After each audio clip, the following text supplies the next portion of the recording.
Est à présent Monsieur Jean-Luc Fugit pour le groupe EPR. Merci Madame la Présidente. Ma question s'adresse à Madame la Ministre de l'Agriculture. Madame la Ministre, en matière agricole, la priorité de notre groupe est de voir se poursuivre le travail autour du projet de loi d'orientation agricole et de tout faire pour assurer la compétitivité des exploitations qui sont confrontées aux aléas climatiques, économiques et sanitaires.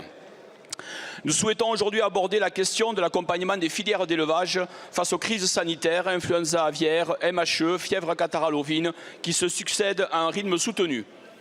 Ces épisodies provoquent des situations dramatiques pour tous les élevages qui en sont victimes. C'est actuellement le cas dans différentes régions de France avec la MHE et la FCO. Dans mon département du Rhône, dont je salue les éleveurs, la situation se dégrade de semaine en semaine depuis la mi-août.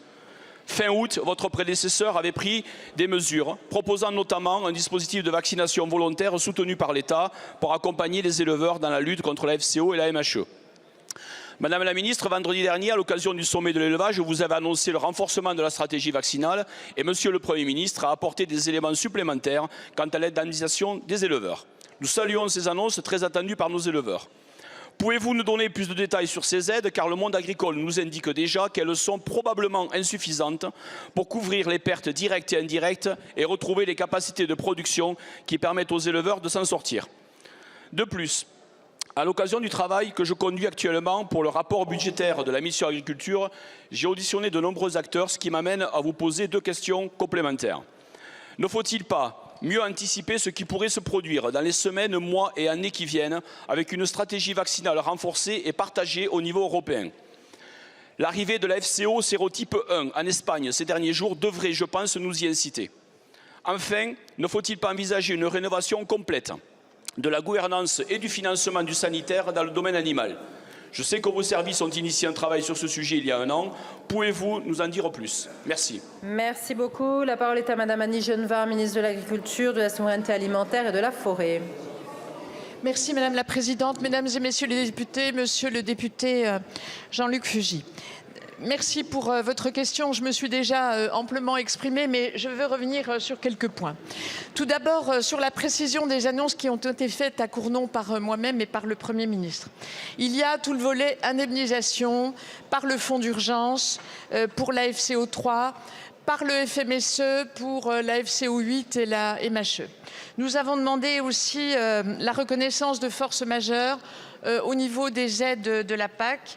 Et puis, au-delà, une absence de réfaction sur les aides européennes en cas de perte de cheptel. Et puis, la généralisation de la vaccination contre la FCO3. On a réellement un problème, je le dis, et ça interroge l'autonomie sanitaire de notre pays. Nous n'avons pas de laboratoire en capacité de fournir les vaccins dont nous aurions besoin. Maintenant, pour élargir un peu la perspective sur des sujets dont je n'ai pas encore parlé. Premièrement, il nous faut mieux réfléchir, et vous avez 100 fois raison, sur l'anticipation et la prévention. Et je crois véritablement que ça ne peut se faire qu'au niveau européen. La FCO3 nous vient des pays du Nord et la MHE nous vient des pays du Sud de la France. Enfin, extérieure à la France.